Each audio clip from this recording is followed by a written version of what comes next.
This week on My So-Called Podcast, we are going back to December 12th, 1991. When Green Day first released the album Kerplunk, and Tony Scott unleashed the last Boy Scout upon an unsuspecting populace. Like the past. The movie never changes. It can't change, but every time you see it, it seems different because you were different. You see different things.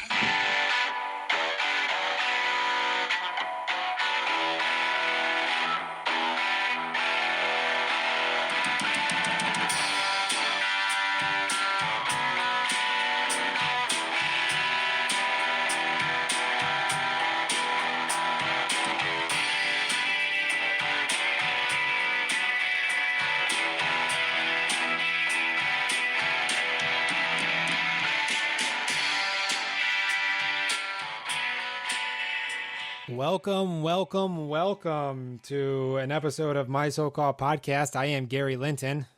And over here, I'm Eric Spiegel. Hey, Eric, how you doing? Super. I'm happy now that I'm talking to you, Gary. Oh, excellent. This is an episode of My So-Called Podcast, a podcast where we go back to a week in the 90s. You know, you could say, like, me too, or... Yeah. Hey, yeah. Back at you, hashtag I me like you as well. Yeah, Eric. Excellent. We go back to a week in the 90s, you were saying. Yeah, we go back to a week in the 90s to talk about an album and a movie that were released the same week. This week we are looking back at the week of December 12th, 1991, early 90s. Yeah, it is. Capping off the second year of the 90s, I would say. Yep, I guess. Some people think that. Some people think it's the first year, you know. Yep. And that was the weekend that, Bruce Willis sort of floundered between the Die Hard and the Sixth Sense portion of his career. And Green Day was hawking their wares all over the East and West Coast from their back of their converted sandwich wagon or something. That's right. Usually we talk about, not usually, sometimes we talk about between ourselves. Sometimes we have a guest. This is one of those episodes where we have a guest. Oh, that's right. That's right. Greg Linton, returning guest. Greg Linton is back on the podcast. Hey, Greg, how you doing? Yeah, musical expert. Music. I want to give him a better intro than that. That's fine. The man who introduced Gary to most of the stuff that he knew, especially early 90s stuff. The man who taught Gary everything he knows about music and women. And the guy who... It's all true.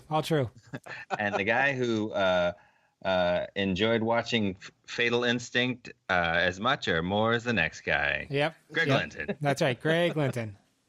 How you doing, Greg? Everybody. How are you guys? We're good. I'm good. I don't want to speak for Eric. I'm doing fine. I could see Eric, so I can see that he's doing well. Yeah. You can't see Gary? Did you turn off the video? I can see Gary. Yes, I can see you both. I'm wearing a Santa hat for you guys because it's a festive holiday podcast. Well, right. And before we got on, before we started recording, Eric was all, singing his Santa Baby in a ridiculously silly girly voice, and it was kind of like, this is uncomfortable. Would it be more comfortable if it was a manly voice? Like, I don't understand what you're trying to get at here. Yeah, I think so. I think it would have been a really masculine Santa Baby. A pretty wordy dude. I don't know the words to that song. A 64 convertible to light blue. Down. That's it. Yep. Is that manly? That's manly. All right. Greg, you're sporting a really nice looking beard. Yeah, it's the beard I've sported for years. So it's not a COVID-specific beard. No. I grew this. I probably had this for a decade now. You had a goatee there for a while, and then it became a full beard. Yeah, I had a goatee, so I've had hair on my chin since 1991. Since 1994, but yes. Yeah. He saw the last Boy Scout, and he was like, I'm going to grow some hair. I'm growing a beard. Yep. Right. And it took him 3 years That's right. of trying. Or maybe he saw The Last Boy Scout on VHS, where most people caught that movie. Yeah. But yeah, I think we caught that on cable. That's right. I think that was That's a right. cable movie for us. It was. Because the careful listener of my so-called podcast will recall the Linton boys were rolling in the dough. They had cable. We just had some parents that, prioritized entertainment above vaccines. So, above shoes. Exactly. Culture was more important than protein. That's right. We couldn't afford cable, but we couldn't afford, like Greg said, our shoes either.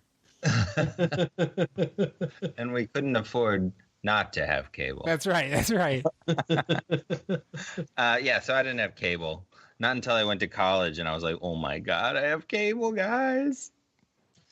Oh my God. When you went to college? Mm-hmm. I've had cable since I was 8 years old. I had cable for the first time in college, and I had my first email address when I was 18 in college. Yeah. What this podcast is has no structure right now. I'll tell you, I didn't have my first email address until after college, but that's because not many people did. Oh yeah. Yeah. I mean, it was definitely time stamped. Like the way that email changed while I was in college was funny. It was like you had to log on to this other program called Pine, and then put your password in, and it was this email program. But then by the time I graduated, everything was webmail. Yep. Yeah, that's right. Yep. Yeah, Eric, I don't think Welcome to my so-called I-Team nostalgia podcast. Yeah, right. All right. Well, so we like to set the mood for getting back into the 1991 frame of mind by doing some trivia questions. Right. I was 13, about to be very close to being 14, right? Same as you. In 1991? Yeah. No, I would have already turned 13. No, That's 14. Oh, when? In 19... No, I turned 13. Right, okay. Well, what's your time frame? I mean, in 1991, I turned 14. At the end of 1991. 14 for all of 3 days. Exactly. 1991. But that's what I said originally, was that we were 13 about to become 14. At the end of You're right. Yes. Didn't I say that originally? You did, yes. It wasn't an algebra problem. No, but so the train... What's train A going? It's like, if A is correlated to B... and B is 13. No, you're right. December 12th, 1991, yes, was 2 weeks away from me turning 14. So we were little guys. We were probably 8th graders? Yes. 7th graders, maybe? Possibly. I don't remember. I think it might have been But Greg was in college. That would have been sophomore year of college for me, yes. In December of 91... Yeah, okay. That's right. So yeah, that's why that I think that's why there's a wide difference in like sort of exposure to music. I would say between Gary and me, because he had an older brother that was listening to stuff, for a while before he was at the age where he would care, and he's like, "Here, you can listen to this." But that's been invaluable for Gary. Yep, I would say, wouldn't you, Gary? I would say also, yeah. That's what I call a compliment ricochet. Just ricochet. Yeah, exactly. Yeah, but then we so that was what was going on for us. Yep. And trivia, we had. I think you took the lead last time. I did. Yes. You were behind. Yep. And then you took the lead. Yeah, I was 2 behind. I got all 3 of them.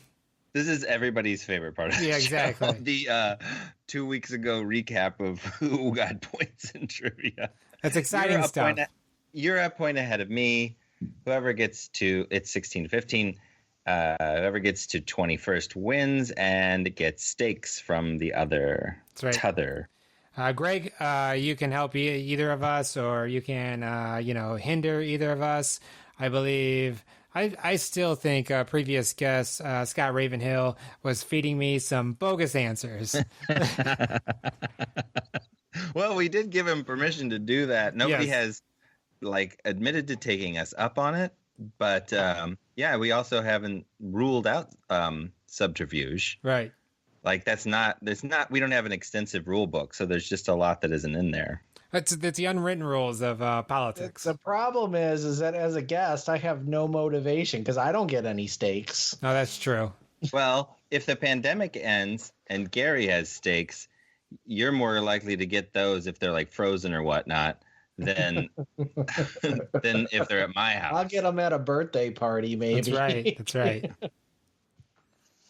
Yeah, I don't know. I mean, you just have to pick who looks better in a Santa hat, I guess.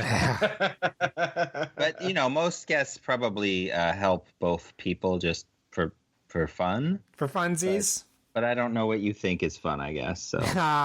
So, Eric, I'm going to ask you a question first here. This is, who was the only Cheers cast member to appear in every episode? Who was the only Cheers cast member to appear in every episode? Yeah. And I would say the answer is Ted Danson. You know what? you gotta say. Oh, it says, Sam Malone. Well, Sam right. Malone. It says cast member, but and that's what they're looking for is the character name. You're going Sam Malone? Yes. No, wrong. Oh no! Wait. It was Norm. Oh man. Norm. So that's really upsetting. How you doing today, Norm? How you doing, Mr. Peterson? It's a dog-eat-dog world out there, and I'm wearing milk-bone underwear.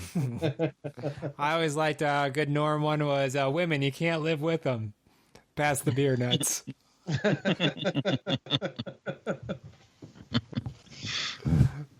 Yeah, it was a charming show about the many benefits of alcoholism. Yep. I tried to get the kids to watch that show, and it did not take. How many did they watch? Like 2, and that was about it. The first two. This is the problem with Cheers. Those first 2 episodes are quite good, but that was back in the day where they let series kind of develop on air. So by the end of the first season, Cheers is a ton stronger than it was at in the first part of it, because they had found their groove. Yep. So the second season's much better, but you might want to figure out which ones are supposed to be the funniest or whatever and jump to those, because there's 30 episodes a year. Yeah, there were a lot. Yeah, they did a lot back then. Yeah. Yeah, no, they watched The Good Life, so I wanted to show them what Ted Danson looked like. And they did not enjoy it, but yeah, they weren't going to put any more effort into it. Yeah. Well, that's maybe for the best. You could watch 3 Men and a Baby. No, don't do that. That's not a terrible movie. No, it's fine. Directed by Spock. Yep. Do you want me to ask you a question, Gary? Yeah, I do. What nickname did fans pin on dogged NHL goalie Curtis Joseph? Aha. You're asking the right city for that question. Exactly. Yeah. And it's dogged because, it's such a simple, it's Cujo. And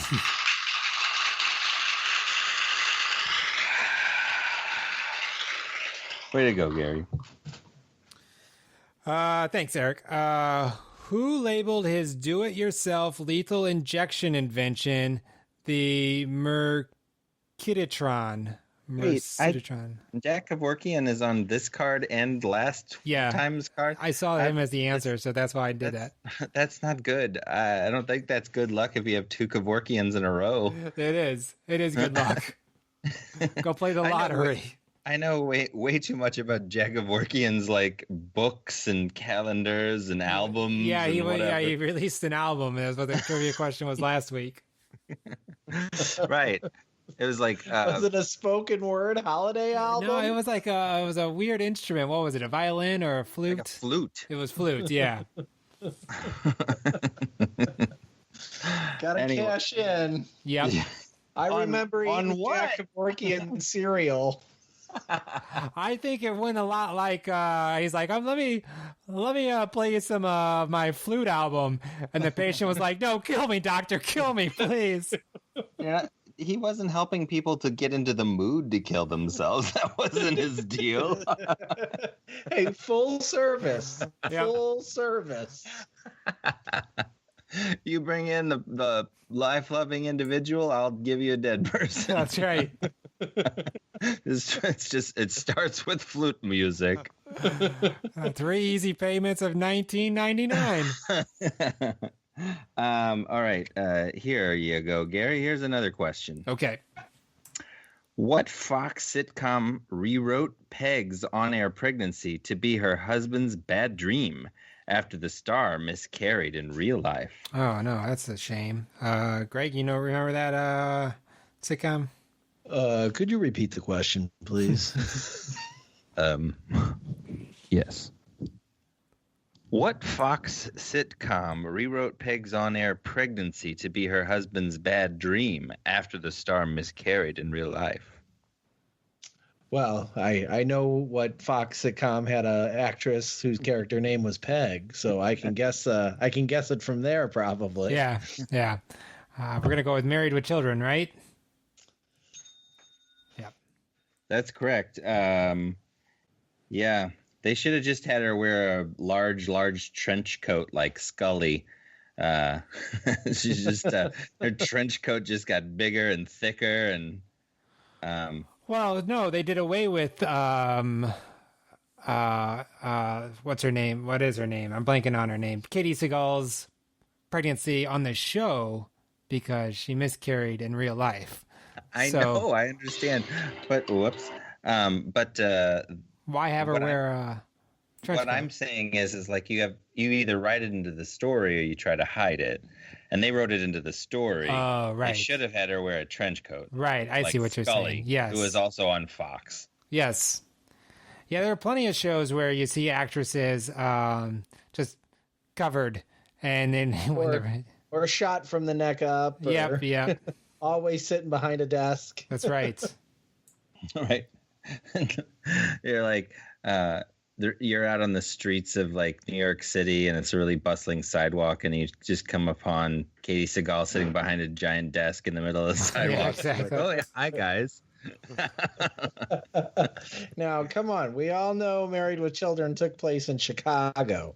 Yeah. Oh, that's true. Well, Katie Seagal's been Sons of Anarchy and other stuff too now, right? Yeah, she was the voice of Leela on Futurama. I was going to say that was my favorite character of hers. I haven't seen one episode of Futurama. Oh, the original 4-season run on Fox was pretty good. Eric, next question. What injections approved by the FDA to treat eye spasms became a craze when doctors noticed patients' frown lines clearing up too? That sure was a long question that gave away the answer as it went along. Yes, it was. I feel like it could have been what, eye twitching injection became popular for another reason, and that would be a reasonable question. Yeah, well, I guess maybe you should apply for trivia writer at defunct company. At trivia writer at .defunct company. Go to hell. Hashtag. I don't know. Are they still around? Is this company still around? I don't know. I think just a strongly worded letter would do you fine, Eric. Yeah. Dear Mr. Trivial Pursuit. Old man yells at cloud. Yes. It's Botox. Yes, Eric, that's correct. Yeah. Duh. Ding. Gary? Ding. Yes. Is this your last one? This is my last one, yes. Hey, what does a contrary cyber chatter mean when typing IBTD? IBTD.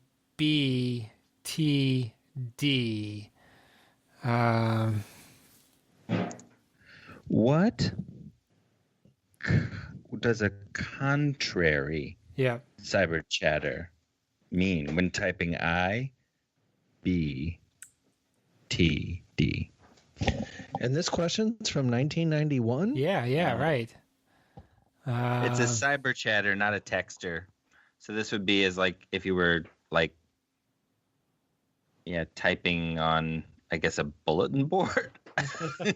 We in college had to go down to the lab to do our typing, but frequently we would just be typing to the person who also went down to the lab with us. Yes. Sat like 2 tables away.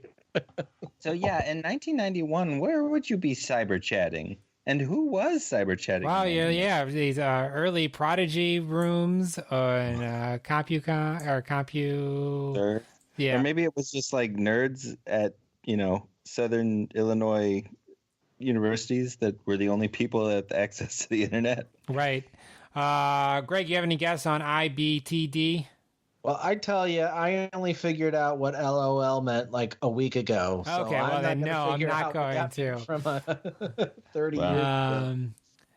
20 years ago, 30 years ago. It's been to Daryl. It's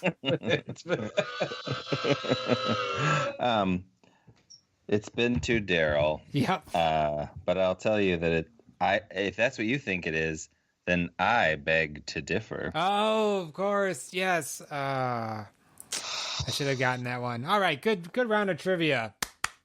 Yeah, how many did you get, Gary? I got 2. And I got 1? No, you got 2 also. Oh, okay. So Dr. Jack Kevorkian and the Botox. Oh, okay. 18 to 17, you. Yep. So exciting stuff. Just all around. Just the excitement. I can tell Greg's face is just lit up with excitement right now. He's very excited to move to the album portion. Yep, we're going to talk about Green Day's Kerplunk. But before we do that, Eric, you're going to give us the top 10 singles that were on the radio when Green Day was releasing was this their first album or second album? It's really confusing. I think it counts as their first actual album, but they had some, cobbled together EPs before this. I got you. So, I mean, this is definitely their last indie album. Right. Yes. Yeah. But yeah, that's not what we're talking about yet.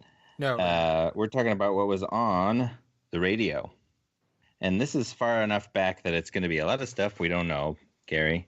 Right. But maybe Greg can help us out. Number 10, Wild Side by Marky Mark and the Funky Bunch, a band that I didn't even know had more than one song. Well, they had the one song, come on, Good Vibrations, and then they had the cover of Walk on the Wild Side. Oh, I didn't never hear that one. No? Okay, Wild Side is what this is, yeah. Oh, right, that's it, yeah. Number 9. And that was up 5 places that week. It's roaring towards number 1, I suppose. Number 9, That's What Love Is For. No, that's not what that is. That's I was doing That's What Friends Are For. That's What Love Is For is by Amy Grant. I think it's like, that's what love is for. I remember Amy Grant, a video. She was kind of cute back in 1991. Well, she had that Baby Baby song, which I could take or leave, that song. But then she had Every Heartbeat, and I liked that song, the summer of 1991. Yes. And I did think Amy Grant was kind of cute. Yeah. But even now, I look back on those videos, and she looks like a librarian. Well, a cute librarian. I think even back then, I was a little embarrassed to listen to Amy Grant, but I just did it anyway. I mean, you listened to just what was on the radio, though, right? Or were you collecting Amy Grant paraphernalia? Yeah. I was a regional officer in the fan club. Yeah, that makes sense. You should be embarrassed about that. I was like the Midwest treasurer for the Amy Grant fan club. Yep. Okay, sorry. Finally, it's Cece Peniston right in front of my face, and she's at you remember all these songs. 8. Remember that? Yeah, I remember more than I remember all these songs. Okay, Mariah Carey has a song called Can't Let Go at number 7, and I have no idea what that is. It probably was on her first album. Yeah. So this is another song off of the album that has Vision of Love. So I don't know. Yeah, but setting the stage for her to rule the 90s. Mariah Carey did. She didn't know, but if she could tell the future, she'd start slowly under her breath going, "I am Mimi." Yeah, that's what she would do. Because she wasn't quite yet Mimi. Right, yes. Blowing Kisses in the Wind by Paula Abdul, which is another sort of track that I don't recall. Maybe a deep album cut or something. I mean, Mariah Carey, know the name, don't know that song. Paula Abdul, know the name, don't know that song. Right. Amy it's Grant. Even kind of fourth tier Amy Grant. That's what Love is for. Right. What the hell, December? Yeah. Blowing Kisses in the Wind by Paula Abdul is number 6. Number 5, All For Love by Color Me Bad. Again, know the name Color Me Bad, don't know that song. Number 4, When a Man Loves a Woman by Michael Bolton. Well, I remember that one. Was that one for the movie? Did he? I can't recall. Okay. I cannot recall. I think the movie used the original actual good version. Okay. It's like Jackie Wilson or something. Right. Who is it? I don't know. Greg, you're the music head. Who sings the original? When a Man Loves a Woman. It's not. Don't say Michael Bolton. It's not Michael Bolton. Percy. Percy Pledge. Percy Sledge. Yeah. Is that right? Yeah, that's right. I just looked it up. Oh, okay. Okay. Well, go. I'm gonna take a half a point for that one then. Take it. Okay. We're done with trivia, but you can have all the points from here on out, Greg. Set Adrift on Memory Bliss by PM Dawn. I feel like that stuff holds up. I like PM Dawn still. I'm not embarrassed. Yeah, right. That album though, like that was heavily sampled, so you can't even listen to any of that stuff these days. On any streaming service, I guess you can buy the CD. Yeah, or you could buy like the Boomerang original motion picture soundtrack. Listen to some PM Dawn. That's right. And then number 2, It's So Hard to Say Goodbye to Yesterday, Boyz II Men from their first album. Oh, yeah. And number 1, Black or White by the King of Pop, Michael Jackson. Oh, yeah. That came out in 1991, huh? Black and White. Yep. I got that cassette tape for Christmas. Ah, nice. And a dartboard. So I remember I was still in my Christmas PJs, set up my little dartboard, and I was throwing darts into it, listening to Michael Jackson's Dangerous album on my cassette player. So, yeah. All right. Well, good. It's a very vivid memory for some reason. Sorry, guys. That's okay. This Greg, little peek behind the curtain. I'm going to ask you an either-or question about the album, Green Day's Kerplunk. So there's definitely a slice of San Francisco that Green Day was living in, not listening to a lot of what was going on in the pop charts. But Green Day also played, was that last year or that was just last year when they played the All-Star game of the NHL here in St. Louis, right? Mm-hmm. Correct. Yep, that's correct. Yeah.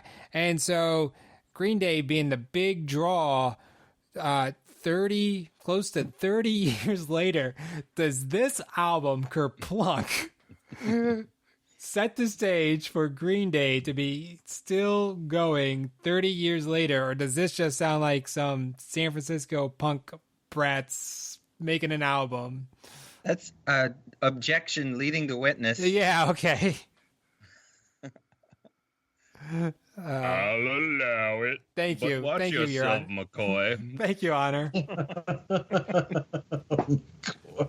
I guess does this album, their first album, really kind of paint the picture of their longevity?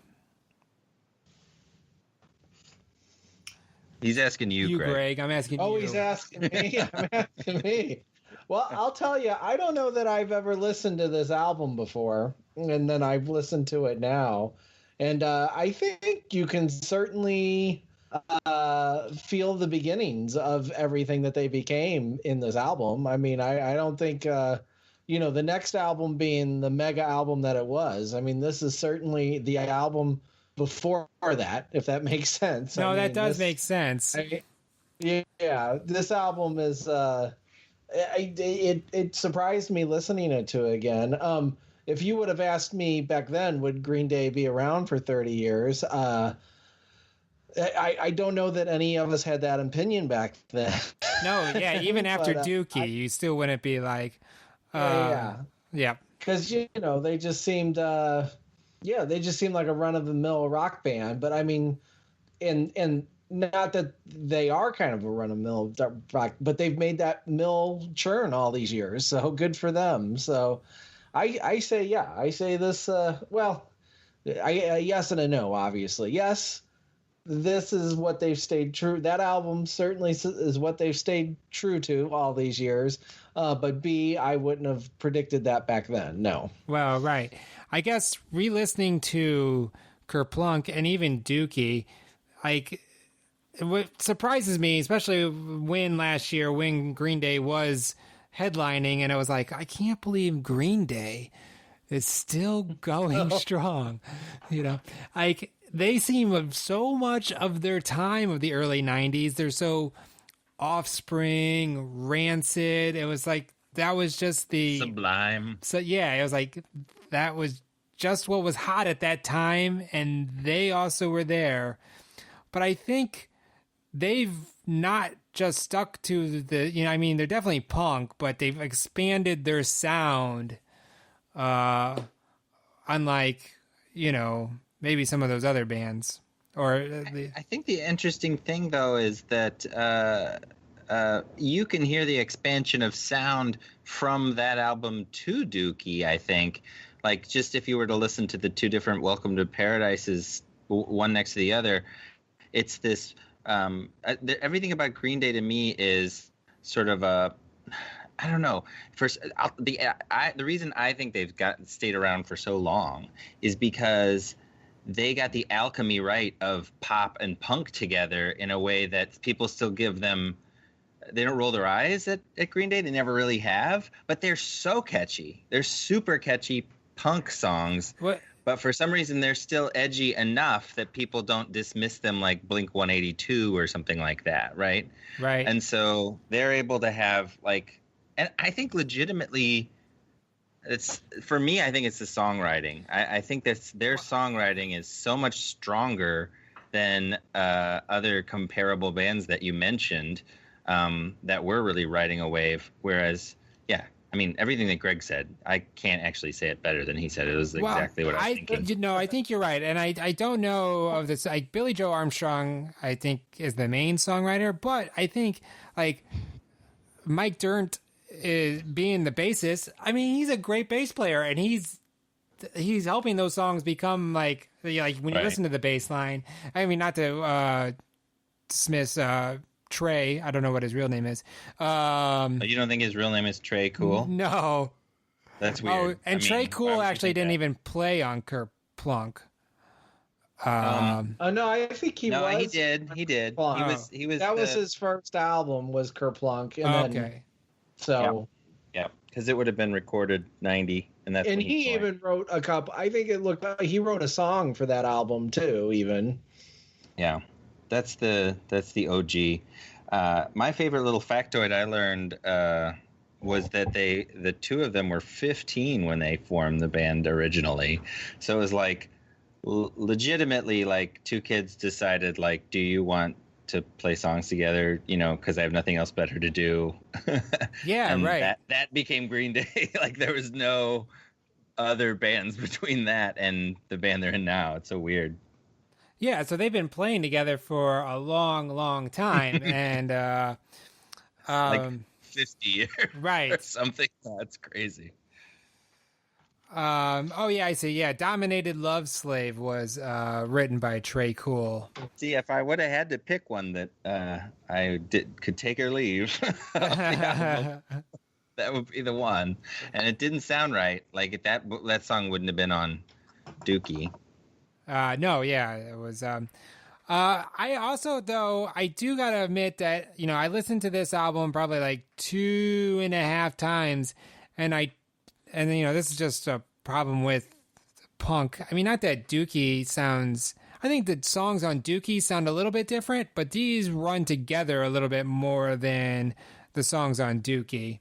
Or I agree with you. I think one of the things that might be a problem is that the copy of Kerplunk that you listen to matters because they're tacking on like an earlier EP on it sometimes, and then it becomes like way too many songs.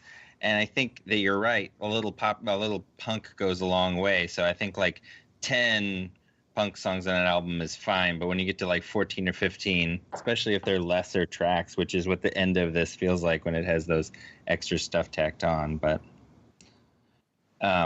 yeah, that one song that's tacked on, I think it's called Mindless Children. I mean, you could tell that's Basket Case, right? That's yeah. They took that song, they broke it down, and they turned that song into Basket Case. I mean, right. I wasn't paying attention fully to it at first, but and I thought it was Basket Case for a minute until I realized it was that other song. Yeah. See, I mean, I'm thinking about it right now. Basket Case is a great example of just almost a perfect pop song that wouldn't have needed to be punk at all. It works just fine like that, but it's the poppy catchiness and the verse chorus verse that goes together so well on that song. I think in particular, like there's a lot of bands that you mentioned, like the Offspring and whatever, that they could never write a song like that. So that's just to me what it is. It's just really good, like the Beatles, just really good songwriting, and they continued. Plus, they had that second wind that nobody could have predicted. Like with the American Idiot? Yeah, where like at that point when American Idiot was going and it was huge, like kids would ask for Green Day albums for Christmas, and their parents would get them the wrong one because they would get them Dookie, and they're like, "What the hell is this crap? Like, I don't want this. I want American." Oh, it was 10 years. Yeah, American Idiot was 10 years after Dookie. Yeah, so it was really and in between you had diminishing returns. Not in quality, I don't think, because I like some of those songs quite a bit, but just. People didn't really want Green Day anymore. Well, I mean, and they just sort of 1997 they came out with Nimrod, which had right the Time of Your Life. That was sort of like the Green Day 1.5. Yeah, that having the Time of Your Life, Good Riddance. Yeah, but like so, I guess a lot of people did buy that album for that one song, right? But they would have bought it had it been by anybody. But that's the thing, like that's not a punk song at all, right? Not so we're getting all. into a totally different territory by then. But I'll tell you, I didn't like Insomniac very much. I adored Dookie. Dookie was one of my, first batch of CDs I bought. Like I bought 3 at a time, and it was one of them. And I liked it quite a bit. And then when Insomniac came out, I didn't even buy it because I didn't like the stuff on the radio, and it was such a disappointment. But if I had bought Kerplunk, I would have loved that. Yeah. Because I think you're right. I think they're all a little samey, especially like the first 10 or whatever. There's only 12 tracks on the album. No, but there's extras on the one I listened to. Yeah. That's what I'm saying. But they are a little samey. But if you listen to them, like I think maybe I listened to it like 4 or 5 times. I think if you listen to it a few more times, you would start to differentiate like the good ones from the okay ones. Yeah. And the good ones on this one are actually pretty good, and they're just not quite as good as what they had become on Dookie. It's kind of amazing that like their first studio album was when they just totally came out of the box swinging too. Like it didn't happen like later than that or before that. Good old Green Day. Yeah, right. Sounds like you guys weren't totally into them. I had Dookie. Yeah, I was never into him when I was younger. Gary was into him, and I don't know into him. Gary had that CD. Yep. Yeah, and we listened to it together. He and I would listen to albums together back then. So I do remember listening. Did you do anything else, or did you just sort of like sit Indian style next to the big speakers? I think he would lie in his bed and I would lie in my bed, and our beds were on opposite ends of the room. That's right. And we just put the cassette in CDs. That by would this be a time. CD. Yep. CDs into the boombox, and it was a boombox player kind of thing. Actually, I think I had a Walkman that we hooked up the speakers, is what we did. Yeah, you had a CD. Yeah, the portable CD Walkman that we hooked that up to. Yep. Yeah, but yeah, this Gary, and so I was never into Green Day, but I've always enjoyed Green Day throughout the years. And the funny thing is that my boy, my 15-year-old, he's a Green Day fan more than I am. We were going to go see him in Chicago this past summer, and we didn't because everything was canceled. Yep. And then Nate and Chris actually went to the All-Star game to see. They just went down there to see Green Day perform. They were a little disappointed by it, but yeah, it was kind of they kind of hyped it up that it was going to be a big thing, and it wasn't all that. It wasn't all that. What was it? I didn't watch it. They did like 2 or 3 songs, and that was it, just for the crowd outside the stadium. Uh-huh. And then they went in, and they did the in between periods for during the game, or in between games, as it were, for the All-Star game, because they do that weird where they battle each other and then battle each other, and then those two battle each other at the end. But that's not what this podcast is about. But listening to this Kerplunk, right? This was the first time I listened to it, and it caught me exactly what you said. The first songs run together, but a couple near the end, like tracks 7, 8, or 9, they actually jumped out at me, and I thought they were pretty darn good. Yeah. So yeah, I actually enjoyed listening to this, though I'd never listened to it before. Does your son like the Kerplunk? Has he ever listened to it? So I actually went and asked him that. I said, "Hey, have you ever listened to the album Kerplunk?" And he said no. And I said, "Well, if you want to give it a listen, quick, I'm sure you can say something on the podcast." Yeah, he should come and tell us what he thought. Well, he did not listen to it because he's head deep in homework this evening. He's a 15-year-old, and try asking him to do something. What he needs is a brother to listen to music with on his bed. That's right. Yeah.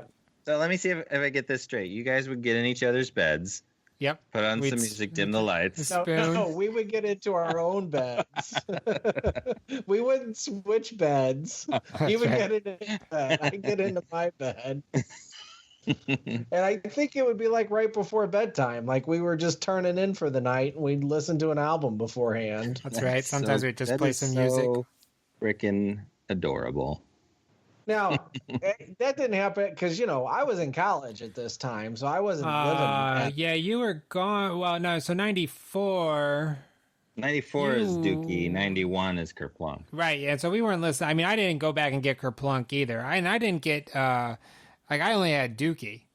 Dookie's the only Green Day album I own. The American Idiot, their biggest selling album other than Dookie, is one that I never could get into. It's funny.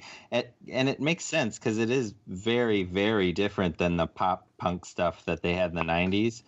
But some of their later stuff, from the past few years, has been really fun punk power pop stuff again that I've really enjoyed. But I don't think that there's tons of people into their latest stuff. It's weird. They were pushing that. Was it the Father of All was the big single from their last album, and that was against that's what that's what the album's called. Yep. I think. Well, yeah, I think that's what the song's called too. Yep. Yeah. It's the album is called Father of All, but. I guess the album has the profanity, but the song does not have the profanity. Father of All MFs. Okay. Well, I don't really know anything about that album, so. Yeah, okay. I'll give it a listen, though. I trust Green Day. So, Gary, do we have a rating system on this podcast? We do. We have it's a star-based system. I guess we're just going to do, I can't think of, should I do onomatopoeia where 4 stars is buzz, 3 stars is plop. Keep going. 2 stars is ka-ching. Are those any of those better than the others? I don't know. I was just trying to think of, that we usually do some sort of joke on. And 1 star is. That's right.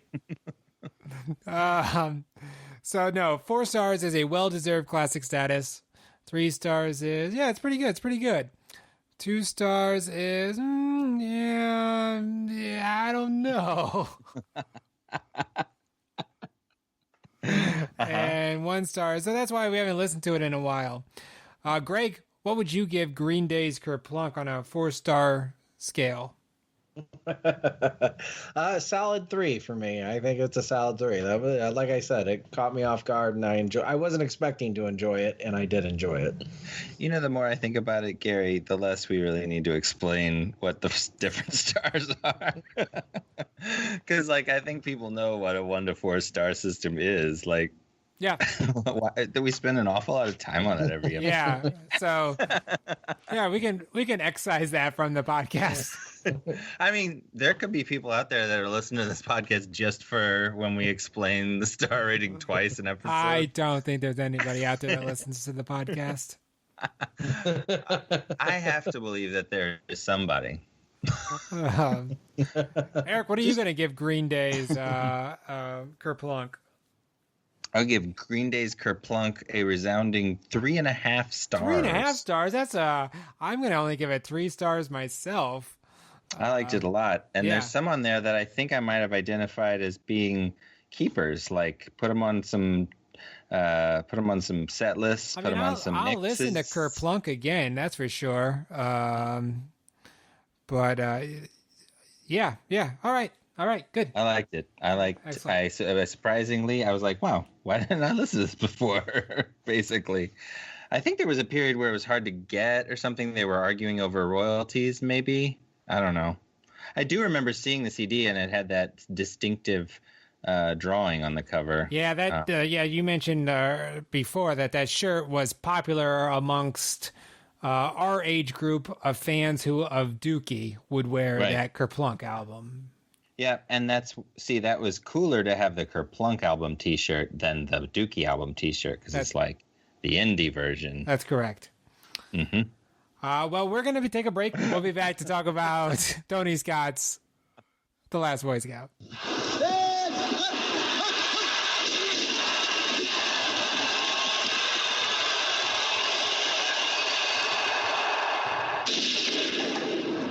This ain't no game, Flash. Joe Hallenbeck's a private detective who's run out of luck. If you touch me again, I'll kill you. 2 for 2. Told you. Jimmy Dix I like bricks. is an ex-quarterback who was thrown out of football. Hey, welcome back to My So-Called Podcast. I'm still Gary Linton. And over here, I am still Eric Spiegel. I'm kind of the Damon Wayans to your Bruce Willis, Yep. And we're still joined by Greg Linton. We still have our guests. I guess I'm Hal Berry. Halle Berry, yeah. Well, yeah. You could also be the 13-year-old girl with braces. Yeah, what was her name? Was Daria or something like that? Darian, yeah. Yeah, you could be Darian. She was more instrumental in solving the crimes than Halle Berry. That's true. Yeah. That actually caught me off guard that was Halle Berry. Yep. That's I did not remember her being in that either. Well, there's a reason for that. Spoiler alert. She's not in it very long. No, she's not. So we're going to talk about Last Boy Scout and that movie. But first, I will go ahead and tell you the top 10 movies that were at the box office, the top 10 movies that made the most money the week that Last Boy Scout was released. Number 10 that week was Curly Sue, a Jim Belushi movie joint. That was in the period of time where John Hughes was making roughly 17 movies per annum. Yeah, right. And they were all somewhat related. There had to be some kind of road trip or deadbeat father. He got pretty formulaic there at the end, John Hughes did. I guess he was kind of formulaic before. Well, he was always formulaic, but it was like he stretched one idea over 3 or 4 movies there towards the end. Yeah. It seemed to me. I mean, I'm looking at you, career opportunities in Dutch. Well, I mean, he did the same. I mean, what's Some Kind of Wonderful, as mentioned earlier, Greg, and Pretty in Pink. Yeah. Yep. Well, I mean, yeah, that's definitely stretching one idea over 2 movies without either one of them being great. Oh, I don't know. Yeah. We used to love Some Kind of Wonderful. Great soundtrack. Great soundtrack. Great soundtrack. Yeah. That's true. Yeah. Well, I think it's better than Pretty in Pink, but I was a boy during those years, so it was like the boys. It's like boys and girls deodorant or something. That's right. Yeah. Right. I mean, you get to choose from the hot girl and the tomboy. Right. Well, that's Teen Wolf too. Yeah. Not Teen Wolf 2, which I've never seen, but Teen Wolf as well has that dilemma. Number 9 that week was An American Tail, Fievel Goes West. Oh, I remember An American Tail was a big deal, and Fievel Goes West was not. Yeah. Jimmy Stewart's last film, I believe. Oh, I didn't know he was Fievel. Yeah, he is. That's right. That's right. Number 8. That was my Jimmy Stewart. That was a fine Jimmy Stewart. Thank you. Number 8 is For the Boys, Bette Midler. Yeah, I think that the rap on this one was like she was in Beaches, and it was Bette Midler, and we're gonna make this big budget historical epic, and it's gonna win all the Oscars, and it did not. No, Zach. I don't even remember that film. Right, that's what I'm saying. It did not. Yeah, she was like doing like USO stuff in World War II, and it was one of those biopics where they age and they put the old man makeup on them. Number 7 that week was Cape Fear, Martin Scorsese's remake of Cape Fear. Yeah, Martin Scorsese working in a early trashy mode that I enjoyed quite a bit, that he will replicate a certain vibe of in Shutter Island many years later. Yeah. I think maybe one of my favorite Scorsese's is the genre trash Scorsese. He's a lot of fun in those zones. Have you seen any of his gangster movies? Wait, what gangster movies did he make? He did one called Mean Streets. That's not really a gangster. Yeah. That's more of a coming of age, right? What you know movie, but still. Yeah. I mean, yes. He has a trilogy of gangster movies, but so does Francis Ford Coppola. Yeah, that's true. Number 6 that week was My Girl, Macaulay Culkin, Dan Aykroyd. If you thought that the ending of Home Alone was too happy, here's My Girl. We rewatched My Girl recently. My boys did not really care for it. They were just like, this isn't doing anything for us. Yeah, it's slow. Yep, it is, and it takes place during the 1970s for unclear reasons. Yeah, I think. Although I don't mind period detail, I just don't know why that takes place in the 70s. I think maybe it had to do with Jamie Lee Curtis's little storyline about being separated or something. I don't know. I mean, Jamie Lee Curtis is a pleasure to watch, and Dan Aykroyd in a straight role, that's fun. Anna Klumsky is cute. She's a cute little girl. I bet we might like it over here. Although back in the day, I didn't love it. I just thought it was like okay. Yeah.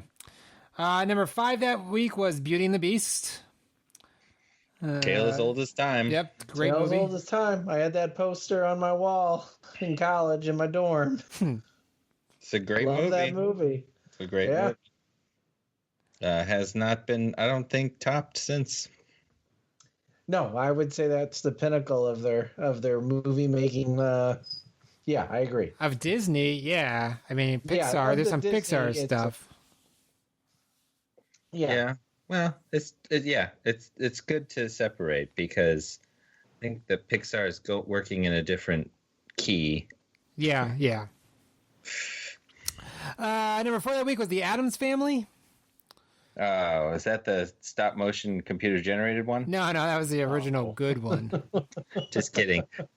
We watched that for the first time not that long ago. Actually, because I thought we were going to do family values on the podcast for Thanksgiving, but I guess maybe next year. Yep. But we watched that first one, and I'll tell you, I know that everybody knows this, and it's like I'm super late to the party, but Christina Ricci is amazing in that movie. Yeah, she's good. she's just perfect. She's so perfect for the role, and she's so good at it, and everything she does is funny, just like even with her eyebrows. And she's better. She's probably better in Family Values. I can't wait. Yeah. That was the thing that caught me off guard because the kids wanted to watch it, and I was like, okay. And I was like, man, Christina Ricci is amazing in this movie. I mean, everybody's having fun, and it's enjoyable. But it's that Star is Born kind of a performance where you're like, well, this one's going to be in a lot of stuff. Oh, that's a little peek inside my mind, guys. Yep. Number 3, Star Trek 6, The Undiscovered Country. Oh, yeah. That's a good one. I think we went to see that on Christmas Day, actually. I don't remember that, but I trust you on that anecdote. I think we went with Uncle Joe and Joe. Okay. Yeah. I might be confusing. I think there was 2 Christmases in a row where we went with Uncle Joe and Joe to go see a Star Trek film. I know we went we did go to see a lot of movies at the end of Christmas. Yeah, it was always like, Christmas is over, we're going to go see a movie. Yeah. So it's very possible that was the case. I just have 1 p.m. or something? No, it was kind of more like 8 p.m., Whoa! 6 or 7. Christmas takes a while to get over there. Yes, it does. Yeah, it started early and it went all day for us. Yes. Wow, that's a lot of Christmas. I would be exhausted. I'd fall asleep in Star Trek 6, The Undiscovered Country. And that's an exciting movie. Yeah. Undiscovered Country, that's not the best Star Trek film. No. Oh, wait, Undiscovered Country. Is that 6? 6 is good. The Final Frontier is bad. Final Frontier. Neither of them are all that fantastic. Well, 5 is horrible. Yeah, 5 was That's the one where they have God at the end. Shatner directed that. Yeah, that one's horrible, yeah. But Star Trek 6 is like there's a murder mystery with a Klingon, and Kirk gets framed for the murder, and he has to go to that prison planet. Okay, yeah. All right, I'll give you that one. That one's entertaining. Yeah, that's a good one. So that's this one here, Undiscovered Country. Okay. Yeah, I like that one a lot. I had the soundtrack of that movie on cassette, and I would listen to it while I did my homework. Yeah, that tracks. That you were still in cassettes in '91. Oh yeah. It wasn't, like I said earlier, it wasn't until Dookie that I got a CD. So I was many years away from 3 years later. Yeah. Number 2 is the movie we're talking about tonight, Last Boy Scout. And then number 1... opening at number 2. That does not bode well for an expensive movie. No, number 1 is Hook, though, so... Oh, which also didn't bode well for an expensive movie. Yeah.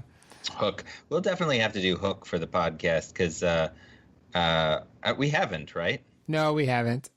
Because I really want to show that to my kids and say nothing and just see what they say. Sure. Because I remember seeing Hook in the 7th grade with my friend Jonathan Valentino, and we were a strange age because we came back and we put on like rock music and listened to it, but we also played with his little brothers with their like Playmobil and Legos a little bit. So yeah, it's a weird age. 13. Yeah, 7th grade. Yeah, it is. So. Anyway, but the first like 20 to 30 minutes of Hook is pretty awesome. All that stuff in the building in England, and like the building itself cracks whenever they go to Neverland, and it's kind of like scary almost. That's all really good, and then get to Neverland and just sucks. Yeah, it's kind of like, That's what I remember, at least. Right. Like, I'm not sure what Dustin Hoffman's doing in that movie. Right. Eric, you're going to give Greg an either or regarding The Last Boy Scout. Oh, yeah. All right. So, okay, I got a good one for you. It's basic, but I think it'll set you up to say what you need to say. Greg. Yep, that's me. In mid to late 80s, Bruce Willis was a TV star, star of the film, of the show Moonlighting. Moonlighting, yep. And in his time off, 87, he made a action film called Die Hard, which became popular. So much so that it was probably, that was it for Moonlighting. And he became a full-blown movie star, action star, right? Right. With a very popular sequel to Die Hard that was out a couple years later. This is the year after that. So my question for you is, either this is a good move, good follow-up to this string of successes. We'll just pretend there isn't a Hudson Hawk or Bonfire of the Vanities for sake of argument. Was this the third movie that of action films that, you know, maybe his agent had wanted it to be? Or is this a mistake on Bruce Willis's part, a la Hudson Hawk? Well, I'm a Bruce Willis fan. I enjoy Bruce Willis movies. I will sit through Hudson Hawk. Yeah, we went and saw Hudson Hawk at the theater. Yeah. I've still never seen Hudson Hawk. So I think I actually, once again, I have two different answers, just like I did now. Because I would say back then, I would have thought, back then, and I don't mean to set I enjoyed this film thoroughly back then, and I would have said yes. That was the natural next move for him. Rewatching it tonight. Oh, you watched it tonight? No. I watched it Sunday night. Okay. It's Tuesday now, so I watched it Sunday night. But he's still the same Greg as he was 2 days ago, Gary. You understand that's fair. now? Yes, I do understand. I don't think it's anywhere near the caliber of film as those other films, as Die Hard, obviously. No, it was. I mean, what did he do after this? I don't know what he did. What did he do after The Last Boy? He has a very fascinating career, where he saves his tuchus a couple times by going Pulp Fiction left in when you 94. think he would go right. So Pulp Fiction in 94 was definitely a shot of adrenaline that his career needed, which he coasted on for a little while until he did The Sixth Sense, which supercharged his career for a while and made him, both those things made him less of an action star and more of an actor. Right. And that was smart, really, really smart on his part. I would say that at this point in his career, he had done quite a few movies, actually, much more than you would think. But this, I think, was just successful enough to wash away the stain of Hudson Hawk. But he was still, I think, super powerful. This is like pre-Planet Hollywood, so he's still on the rise. Right. He was basically, he could do anything. But then the script by Shane Black of Lethal Weapon fame, so we're getting Lethal Weapon, Die Hard together in the same picture, was like a record-breaking, almost $2 million sale of Shane Black's screenplay. And then you got Tony Scott, who's just super full of himself, right? And then you got Joel Silver, the producer, who's like the most full of himself. He's like, essentially this football team owner in the movie is essentially Joel Silver. Like, that's like what I have the caricature in my mind. I guess maybe this guy's more like Harvey Weinstein, but anyway, I don't know. There's just a lot of egos and a lot of masculinity, dare I say toxic masculinity, behind the camera. So I guess it's not surprising that it's kind of a mess, and it's not surprising how really repulsive it is on camera too. You're repulsive? What do you mean by that? Oh, I don't know. How about the scene in the beginning where the guy nearly murders a girl just to try to rape her, and that's presented as a joke? I know. So that's to present that Damon Wayans isn't the horrible guy football player that everybody else I understand plot mechanics, but this is 1991. Is that what we needed to show that he's not a bad guy, that he would stop a rape/murder and not just walk away from it? Well, right. So yeah, I mean, also there's nudity in that scene. Right. It's just a trash fire. At least it shows what it's going to be right away. But man, is it unpleasant. I don't know. Well, yeah. So that definitely doesn't play as well as because I remember that scene from watching it back in '92. I guess is when I watched it, and yeah, and you're right. That's not as good. But I mean, other than that, I don't think I would call it repulsive. Well, I feel, I don't know. I didn't like either of these people, and I understand we're supposed to do this down on his luck, hard-boiled detective thing for Bruce Willis, where he just looked like, John McClane that needed to shave in a trench coat. But so that sort of 1940s, detective thing it didn't really fit. I didn't think so. And he didn't really have a character thusly. Like, he was irritated the whole movie. That's not really a character. Like, he doesn't react to, like, John McClane is kind of a fun guy to be around, right? Yeah. Like, he's interesting. He doesn't get along with his wife, but his wife seems like a real person. Whereas, like, this wife does not seem like a human being to me at all. She's just like, she's there to yell at him or have an affair or apologize or to hug him. Like, and I think that they did have more of a characterization in the original script. So there's like a lot of like sort of things, but like, a lot of people say, oh, the original screenplay must have been so much better than this. So there's lore around that, I guess, is the word I was looking for. Yeah. Okay. So a quick rundown of what The Last Boy Scout is about. The movie starts. We're at a football game.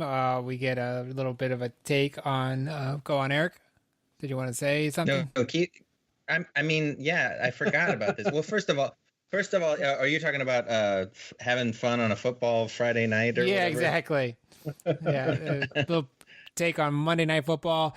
We're at a football game, and the locker room shot's just like really dark. It's like, why is this locker room so dark? Because here's my take on that is that I think that Ridley Scott is shooting this to look as Tony Scott's shooting this to look as expensive as it possibly can for 1991. Nowadays you do different things. You have filters, or it's like really high, really bright or whatever. But like, he would make it look like this is what television commercials looked like at the time, right? Like, where there'd just be like one light somewhere and it'd be really strong. And everything seems like it's on fire in this movie. There's smoke everywhere all the time. Yeah, right. And that's to give it that film noir detective quality.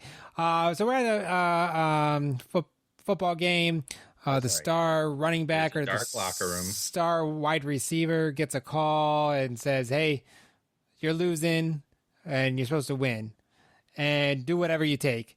And whatever it takes means pulling out a gun and No. Whatever it takes means taking PCP and then pulling out a handgun as a running back. Right, and shooting the other team. I think that's a flag. That's a flag on the play. Okay, can I just pause the story right there? What the hell? Like, so this happens at the beginning of the movie, and you're like, I'm willing to accept this if it's a part of this story. Right. Spoiler alert, it is not a part of this movie's story at all. It is something that Shane Black or Joel Silver or somebody wanted it to be in the movie. So they're like, that'd be cool. So they put it at the beginning of the movie. It is completely unrelated to everything that happens afterwards. pretty unrelated. There is a little bit in pretty just that. Unrelated. I mean, you actually forget. I mean, there are some characters in the first part of the movie that are connected to the characters throughout. Right, Greg. What were you gonna say? I was gonna say, not only does it not relate, I think 5 minutes after that scene, you don't even remember that scene occurred anymore. Well, somebody mentions it later on, and I was like, oh yeah, that was this movie. Because I thought that was a different movie. Because I was gonna go with it because I was like, whatever Halle Berry's doing, has to do with sports, I think, because Damon Wayans is in sports. So it's all going to tie into this guy that shot people while being a running back, but it never does. You just have to forget that part. It's strange. So anyway, what happens next, Gary? Because that part doesn't matter. Yeah, so we transition to Bruce Willis passed out in his car. Some kids throw a dead squirrel on him. A couple times they try to steal his watch. Yep. He wakes up, goes home, finds out his wife is cheating on him, but he's too smart. He sees the toilet seat up. He noticed things. This Bruce Willis. Is after you skipped over the. He points it out to us that he's a detective. That's right. You did skip over the hilarious jacuzzi rape murder football in the nose scene. Does that? Oh yeah, that's. I think that happens afterwards. Well, I think we meet Bruce Willis first, then we go and meet Damon Wayans, and then we go back to Bruce Willis. But in any case, he figures something out, right? He figures out there must be a man in the closet, right?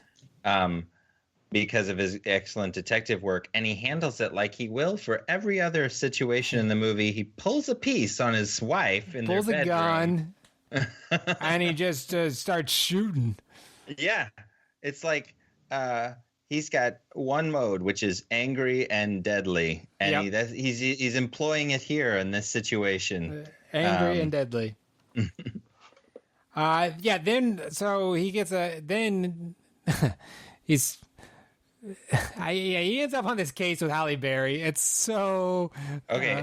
I'll break it down for you. His buddy Mike is another private eye. He's going to throw him a bone. He wants to do this job, but he doesn't have the time. So he's going to give this job, and the job is to look out for Halle Berry and exotic dancer, because this is a movie from the 80s. I know it's from the 90s, but it's actually from the 80s. It thinks it's from the 90s, but I think it's from the 80s.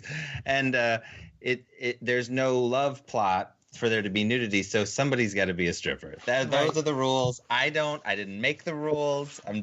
I follow them. Anyway, so she's a stripper, and he's going to just do some bodyguard work for her because she's scared of something. Dun, dun, dun. Right. And here's where my brain's like, so what's this got to do with the guy that shot people while playing football? There's Damon Wayans. He's her boyfriend, and he used to play for the LA whatever Stallions or whatever. LA Stallions, yeah. The LA Stallions and the Cleveland Cougars or something. I don't remember the Cleveland team.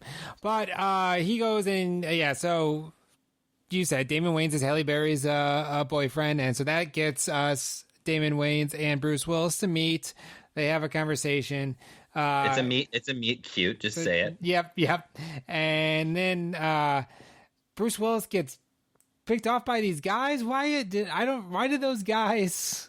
So, because while Bruce Willis is busy measuring his penis with Damon Wayans, Halle Berry actually leaves and wants to get out of there.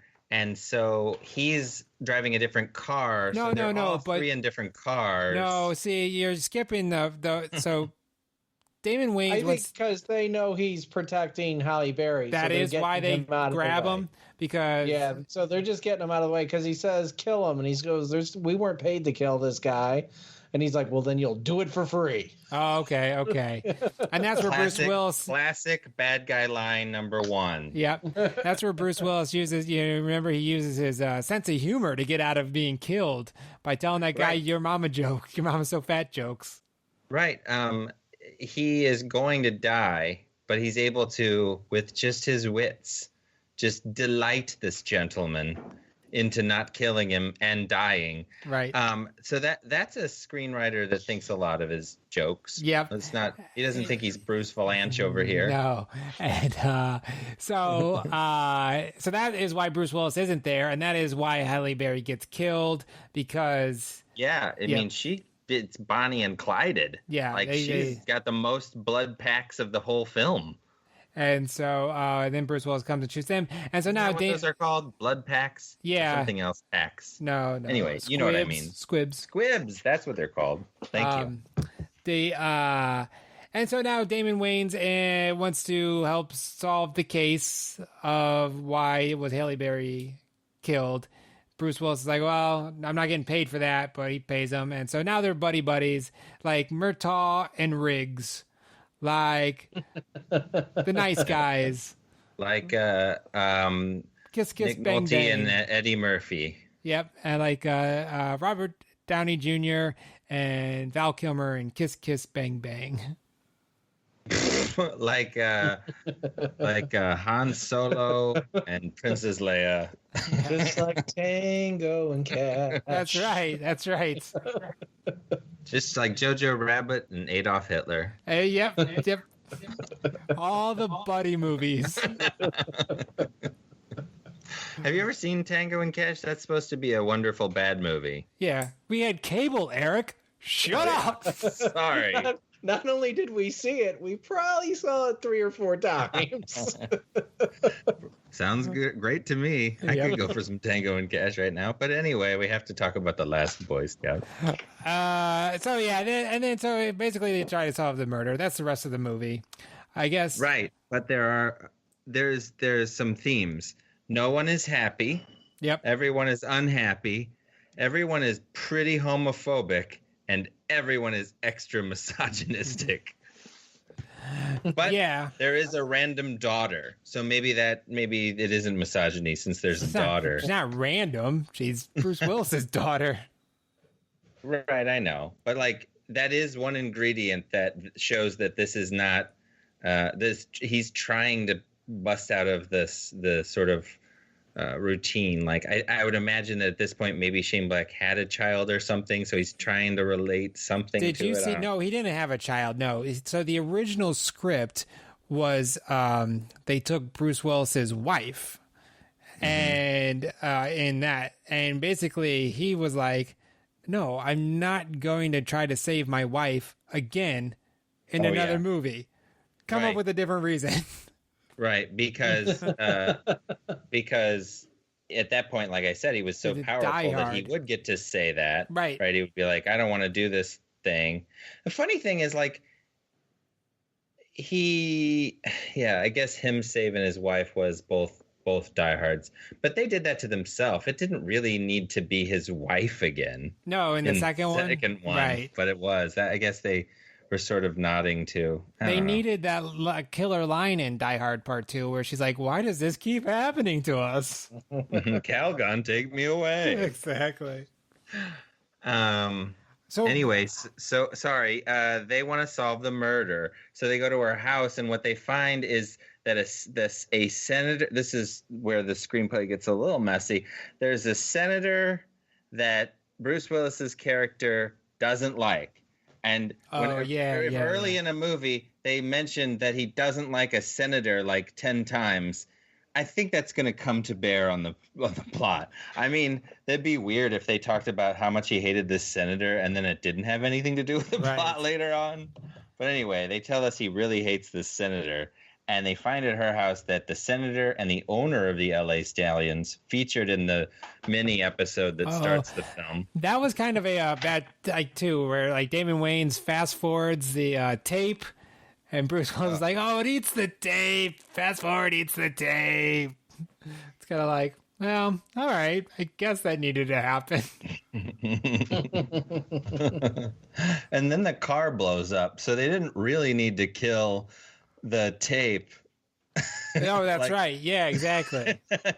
They could have listened to it, and then the car blew up. But the thing is, the car blows up in this movie because, of course, the car blows up in this movie. Lots of cars blow up because that's the kind of movie it is. Well, that was another thing I was reading, too, is that Shane Black was rewriting, and Joel Silver was like, bigger. Make it bigger. Right. As a producer, that was his thing. And he's like, oh, okay, so we're going to set it at a football game. Right. And, yeah. Right. And he falls into a helicopter. Right. It's like me in Jonathan Valentino's basement with Lego people. And then there's a whale. And then there's a hot air balloon. And you know what I mean? Like, I don't know. Right. Anyhow, I like the main bad guy, though, that Milo, the guy playing Milo, he's also he's the main bad guy's henchman, but right. sure. But he's I like sort of him. Like the Smithers to his Mr. Burns. You know where he's from? He's in Better Off Dead. He's the mailman in Better Off Dead. Really? Yeah. What's a good boy like you ordering smut like these? So, can we talk about that character? Yeah. What's supposed to be happening there? What is the deal with that character? Again, I read that he was supposed to be like much more like sadistic and everything like that in the original script, but they pulled that back to where like they gave him more killings, I guess. So. Oh, okay. Because I felt like that the way I felt was that he was like so full of hot air, like he was always talking about how he was going to do something horrible, but like he never does. Right. He just dies. Right. But he's acting like he's Hannibal Lecter. But I wonder if they're trying to insinuate that he's gay, because definitely being gay is an insult in this movie, or saying something's gay or whatever. I don't remember all of the instances, but I just put a big H for homophobia. It comes up a little bit. I didn't pick up on that so much. I picked up on the misogyny really easily, but I didn't pick up on that so much. Well, Damon Wayans has to do that fey homosexual voice, like, well, there you go, that he did on In Living Color. He does that a couple times in the film. Anyway, what's up with Damon Wayans' Dumbledore hat in this movie, do you think? I think that was just the style back in the day. Was it? Because I remember it being on Damon Wayans in this movie, on the movie posters, but I don't remember anybody wearing this Dumbledore hat ever anywhere. But maybe it's just not where I was hanging out. Right. I remember back in the day really liking Damon Wayans a lot in this movie, but he's fine now, but back in 91 and 92, I was like, yeah, he's hilarious. He's hilarious in Last Boy Scout. I never did really get him. He's fine, but whenever they have him giving important or dramatic speeches in this movie, it's best to avert your gaze if you want to remain engaged emotionally. Like, what's up with everybody needing this horrible, tragic backstory? It was almost like that part was Walk Hard, the Dewey Cox story, where it's like, oh, Dad, I've been cut in half real bad, Dewey. The wrong son was cut in half. Well, Bruce Willis not only has to be originally a more stand-up guy, he has to be originally a Secret Service agent, but not just any Secret Service agent. He took a bullet for the president. Yep. And oh, how the mighty have fallen to being a down-on-his-luck PI from that. But wait, there's more. Damon Wayans' character is dating Halle Berry, who has been murdered in this movie. Yeah, but no, he also had his wife and kid. His wife and kid have also died. And it's like, you're like, why isn't he more sad that his girlfriend was shot 50 times right in front of him? And the reason is because they're all sociopaths in this movie. No. The reason is because, he's already lost a wife and child. And so nothing affects him anymore except cocaine. And he also lost his career because, the aforementioned cocaine. Yeah, exactly. But they want you to play. But then they gamble and they make money. But if you don't, why they have a injury report in football? That's my Damon Wayans. That was really good. Thanks. So that's him trying to gutturally connect the gambling subplot, which will feature prominently later, with his tragic backstory, which doesn't work as well as I feel like Shane Black thinks it works.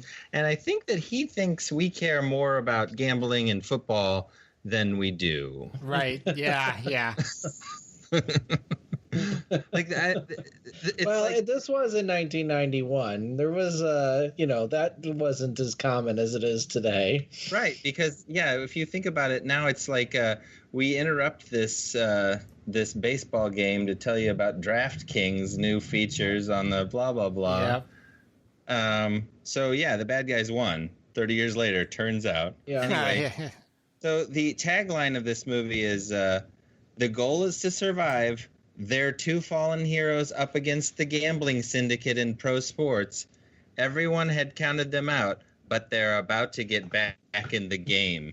Which, I mean, that's a lot of Did tagline. You just say that was the tagline or the synopsis? Yeah. That's a lot of tagline there. I got bored halfway through you telling me that. That's right. So, it looked like Eric's frozen. It does look that way. Yeah, we lost Eric. There's not much left of the movie, and I don't think it holds up very well. And it didn't hold up very well.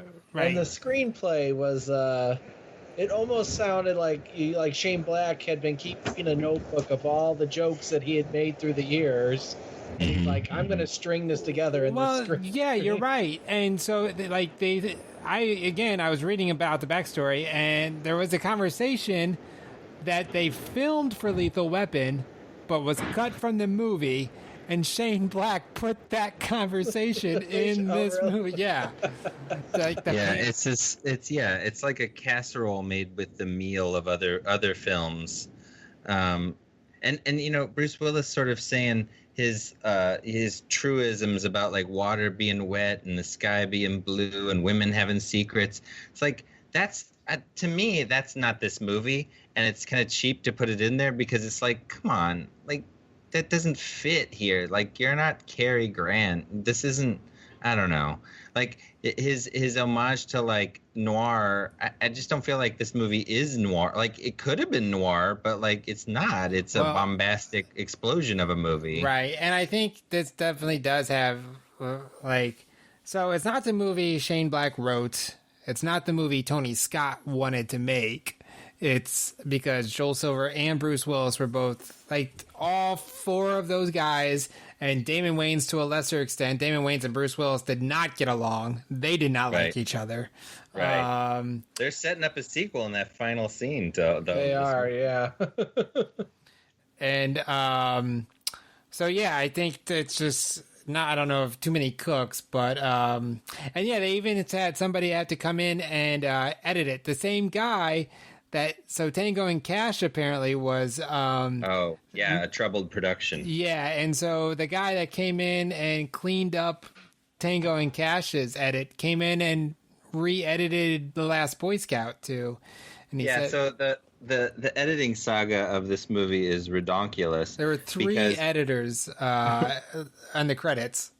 And one of them won't give interviews about The Last Boy Scout to this day, because of how bad an experience it was. I guess Tony Scott had like 10 or 12 cameras going at once from all different angles, and he would shoot scenes multiple times with all these cameras and then like give all that to the editor with no instructions. And one of them edited together like a rough cut of the movie, and Tony Scott had all the pieces put back on the original dailies because he didn't like it. So like they just start over from scratch. Oh, wow. A lot of egos, a lot of money, a lot of jerks. But anyway, so what's happening at this point? So they know that the senator and the owner of the football team are involved somehow, right? Yeah. With something that Halle Berry was trying to blackmail him with, and that's why she got killed. Right. So there's that. And we learn the backstories of the people. And then, the LA Stallions owner has, a bunch of henchmen, a bunch of stormtroopers essentially, right, with machine guns. He wants the senator to legalize gambling so that he can make money off of that because people aren't watching football anymore. And he thinks gambling will make it more exciting. And so... Is this a thing that people worried about in the early 90s, that nobody was watching enough football? Yep, that's... Well, we weren't watching football because we didn't have a football team in our city. So it's kind of like, well, why bother? Right. Well, I still feel that way, but... because we don't have a football team in our city, Eric. You think so? Yeah. Because we have college football. I don't care about that either. Yeah, but did you watch in 2001 when those guys were going to the Super Bowl? I did. Yes. Anyway, the point I'm making is, it seems like a lot of people watch football. Yeah, they do. So I don't really feel like that motivation makes any sense. And, legitimate businessmen, like the people who run football teams, they can grift $6 million in their sleep off of things that are legal. They don't have to murder senators, which is what turns out to be his plan. Yep. This is, I feel like it was a writing exercise. Like Shane Black was like, I don't want to write about the mob. I don't want to write about drug cartels from South America. I know it'll be a corporate and political thing. Well, right. And he probably, so he had taken a break from writing, and this is what he came back. And he got a divorce. Right, yeah. And so he was pretty sad, and this is what brought him back. And he sold it. You're right. Sold it for close to $2 million until... He was a real Joe Esterhaus for a second. Well, it was the record until Joe Esterhaus beat his record with Basic Instinct. I think he got a buttload of money for Jade, too. Yeah. I love it. Yeah, that was funny back in the day when it was these record-breaking screenplays. When do you remember hearing how much somebody got paid to write a screenplay recently? No, you don't. When was the last time you heard of a screenwriter? Right. That wasn't a director. But yeah, so I don't know. Eric, do you have anything else to say about Last Boy Scout? I think we've summed it up and we've given our opinions on it. Well, there's a big action sequence at the end at another football game. Yeah. Bruce Willis dances a jig after he cuts a guy's head off in a helicopter that they had to cut for to get the rated R. There's more violence. Oh, that's right. Yeah, it was going to be an NC-17 film, and they had to edit down the violence for that. What do you think of that scene where his daughter handed him a cat puppet with a gun in it, and then Bruce Willis was shooting people with the cat puppet? Did you enjoy that scene? Yeah, that was great. That was probably my favorite scene ever. So I honestly think it's fairly interesting what's going on here. It's like the opposite of chemistry. It's the anti-chemistry, where the Joel Silver movie that this movie wants to be ruins the nice guys style, dirty, grimy movie that it wants to be. Well, and so it becomes neither. Yeah. I think it also has to do with, so that scene too also kind of reminds me of the scene in Lethal Weapon where Mel Gibson is like being all crazy. He's like going and does his like Three Stooges thing and starts, he's able to kill people from that. And it's kind of like, yeah, okay. Yeah. So Shane Black he writes kind of similar stuff. Right. Well, but I think that's I don't know. Maybe it's maturity as a screenwriter, or maybe it's less interference in something like The Nice Guys. But it has a tone, that movie. I mean, it's an R, it's violent, and they say the F word a ton, but it has a light comedic tone that is, intentional. Whereas this movie, I don't know what the tone is supposed to be. Yeah. Like Halle Berry gets murdered dead, like gross. And then they're making jokes like right after that. And it's like, and then there's the scenes where we're supposed to cry because of how sad their lives are. But then like towards the end, the bad guy's house blows up and they're like, yeah. You got the wrong case. I don't know. It's an ugly, gross I don't know. It didn't do anything for me. Yeah, sure. Greg, is there anything else you wanted to say about Last Boy Scout? Anything that you wanted to point out? Just that I thought the dialogue was horrible. Yeah. And then, I think Bruce Willis in the film, though, and once again, I'm a Bruce Willis fan. I think, like, if you look at each scene individually, he's still doing a fine job. But it's as string together as a movie, it's not very good. But, like when he's trying to build each individual moment, he's kind of doing a fine job still, I think. Yeah, but Damon Wayans, I agree. He doesn't ever fit into this film really. He's because there's this point out of the blue where he does that thing with his hand, and he's like, and you're like, where did that come from? That's In Living Color. In Living Color, yeah.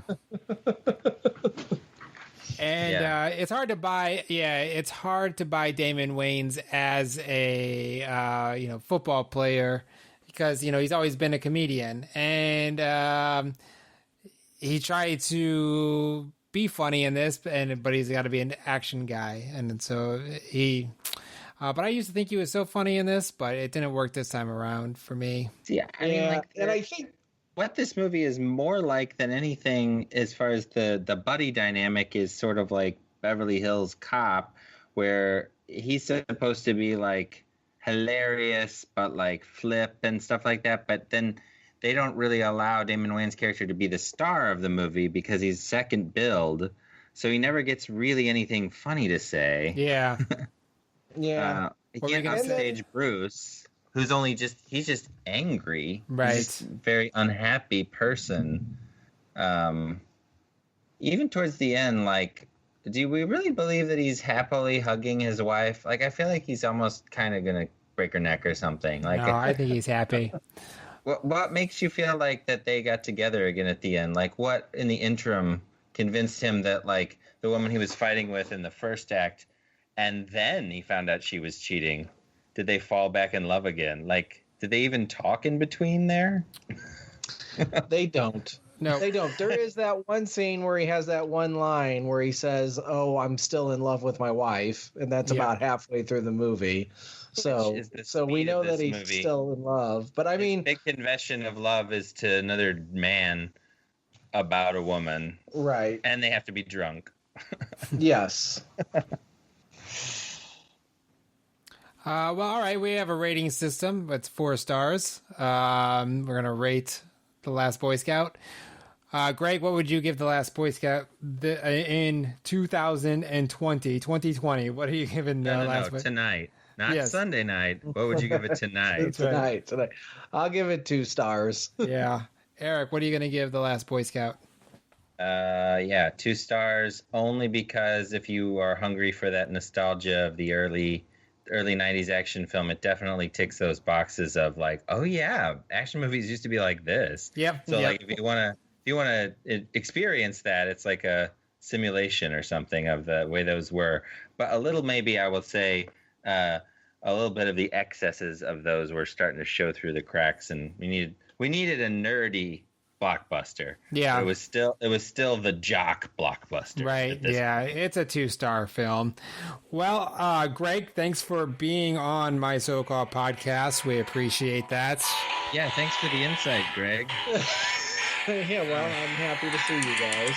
Now, if you will excuse us, we are all going to lay in bed and listen to an album together. Yep. I think we should do Kerplunk again. Okay. Bye. Bye. Bye.